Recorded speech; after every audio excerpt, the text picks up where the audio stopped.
If you look at modern inequality, you run into an illogical paradox. On one side of the harbor, a gleaming $100 million superyacht. On the other side, an improvised slum where thousands struggle to eat. This forces a basic mathematical question. Given their overwhelming numerical advantage, why haven't the masses simply overthrown the wealthy? Historically, we assume rulers kept order with armies and physical violence. But soldiers are expensive to maintain, and even the largest private militia is hopelessly outnumbered by the working class. Relying on physical force is an inherently fragile strategy for any minority trying to hoard resources. To survive, the ruling class needed a psychological technology, an ideological shield. To find the origins of this shield, we have to go back 12,000 years to the agricultural revolution. This was the moment humanity first began producing a surplus. As this diagram illustrates, surplus is simply the extra food left over after everyone has fed themselves. A tiny fraction of the population hoarded it, which allowed them to stop working, while the farmers who grew the grain survived on scraps. Over time, that grain was converted into highly visible displays of power. Massive structures like the Great Pyramids were built from controlled agricultural surplus, but these massive monuments also made the rulers obvious targets for a peasant rebellion. A palace or a pyramid is essentially a giant bullseye. To protect their wealth from the hungry majority, rulers realized their state could only survive if they could control what those masses believed deep in their hearts. Economist Yanis Varoufakis argues that surplus begat organized religion. The economy had created extreme hoarding, and it needed a system to legitimize it.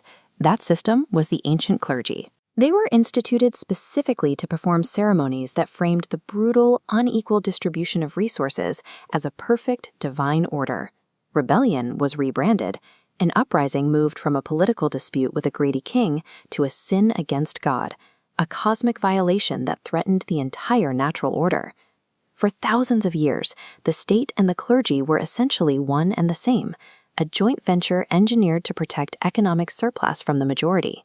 This steam engine signaled a break from the agricultural past.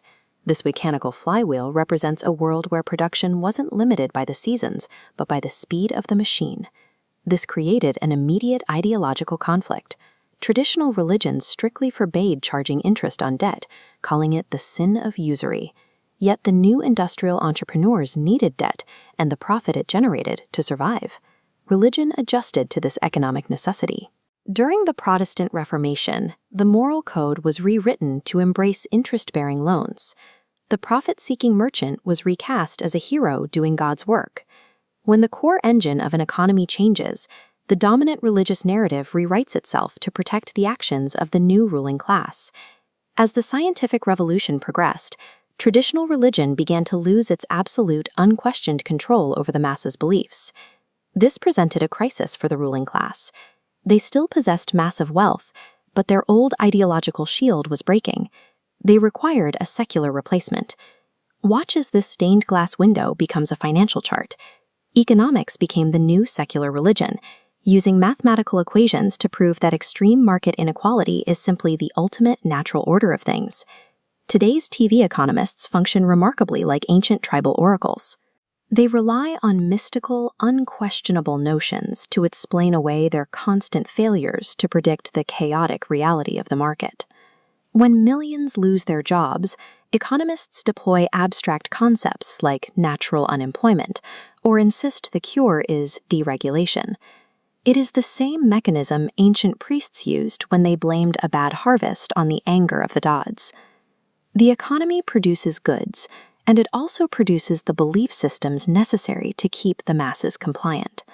Recognizing that this divine economic order is an engineered myth is the first step towards true democracy.